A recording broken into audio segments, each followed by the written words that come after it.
तर hi friend, नमस्कार. तर चला, माझ्या नवीन एका रेसिपीमध्ये तुमचे खूप खूप खूप सारे स्वागत आहे.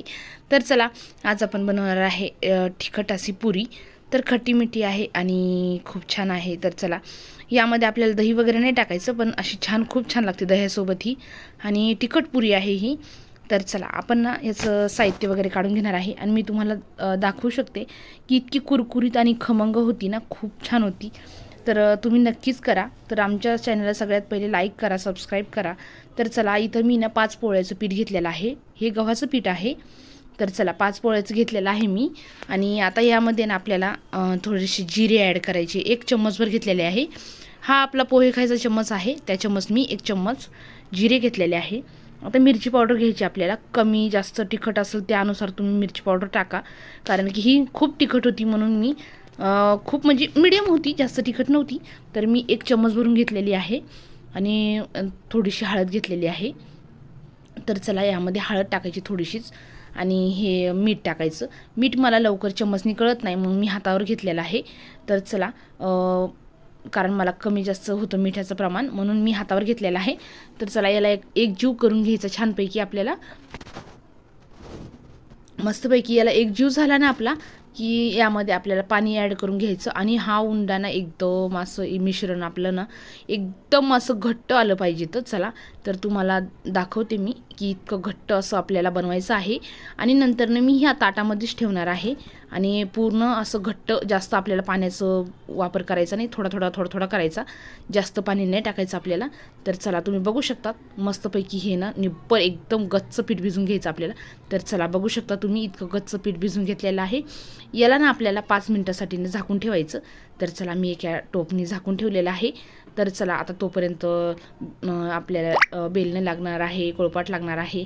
आणि आपल्याला झारी वगैरे आणि ताट वगैरे मी पूर्णपैकी व्यवस्थित सगळं काढून घेतलेलं आहे. 5 मिनटं आपल्याला सहज लागू शकतात. स्वच्छ हात धुऊस तर की आणि सगळं स्वच्छ करूस तर आपल्याला सहज 5 मिनटं लागतात. तोपर्यंत आपण इतकं छान आपलं पीठ भिजून गेलेलं आहे. तर चला, एका पोळीचं मी पीठ घेतलेलं आहे. तर आपल्याला ना एका पोळीचं पीठ घ्यायचं आहे. तर एका हातात कॅमेरा असल्यामुळं मला एका हाताने व्यवस्थित पकडता येत नव्हतं. तर मी चला, तर थोडंसं तेल लावून घ्यायचं याला पिठाला, म्हणजे मग हे पीठ उलतही नाही आणि असं वाळत नाही. तर चला, मस्तपैकी याला तेल लावून घेतलेलं आहे. कारण आपल्याला ना ह्या ग्लासाने पुऱ्या करायच्या तर खूप वेळ लागणार आहे. त्यामुळे आपण याला तेल लावून घेतलेलं आहे पिठाला, म्हणजे आपलं पीठ जे आहे ना मऊ एकदम असं मऊ राहतं, असं कडक प्रमाणामध्ये होत नाही आहे. तर चला, बघू शकता तुम्ही मस्त प्रमाणामध्ये मी छान याला एक पोळीचं पीठ घेतलेलं आहे. तर 4 पोळ्याचं पीठ असं ह्या प्रमाणामध्ये असेल. तर चला, आता याला ना पिठामध्ये छान लावून घ्यायचं. पिठामध्ये लावून घेतल्याच्यानंतर याला छानपैकी लाटून घ्यायचं पोळीच्या प्रमाणामध्ये. तर चला, पोळीसारखं याला लाटून घेतलेलं आहे.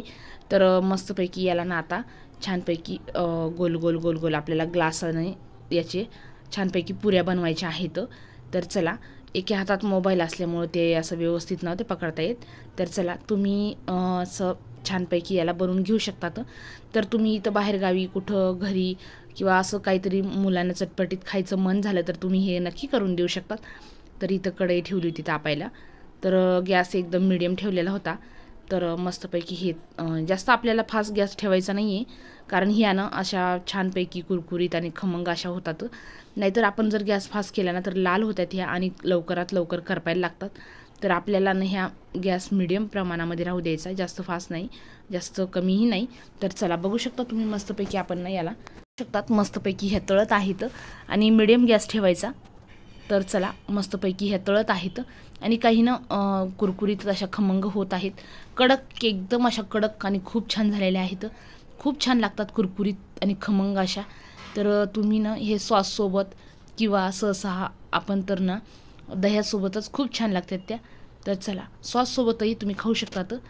तर चला, मस्तपैकी हे पूर्णपैकी व्यवस्थित करून घ्यायचे, आपल्याला तळून घ्यायच्यात. तर चला, मस्त ह्याला लवकर लवकर एक जण तळायला पाहिजेत आणि एक जण अशा बनवायला पाहिजेत. तर तुम्ही एकदम बनवूनही ठेवू शकतात. ह्या कसं माझ्याकडे कोणी नव्हतं बनवायला म्हणून मी ना लगेच बनवणं आणि लगेच तळणं सुरू केलं होतं. तर चला, मस्तपैकी पूर्णपैकी आपल्याला ह्या बनवून घ्यायच्या आहेत. बनवून घेतल्याच्यानंतर तुम्हाला मी दाखवते की हे कसं प्रमाणामध्ये खायच्यात आपण. तर चला, मस्तपैकी ह्या बनवून झालेल्या आहेत आणि मस्तपैकी मी सर्व केलेल्या आहेत. तर इथं दही आहे आणि इथं आहे तर मस्त कुरकुरीत आपली खमंग चटपटीत अशी तिखट पुरी. तर चला, काही ताटातही होत्या भरपूर काही, आणि मस्तपैकी मी काही सर्व केलेल्या होत्या. तर चला, मस्तपैकी आपली पुरी तयार झालेली आहे. तर चला, कशी वाटली आमची पुरी नक्की कमेंट करून सांगा मला.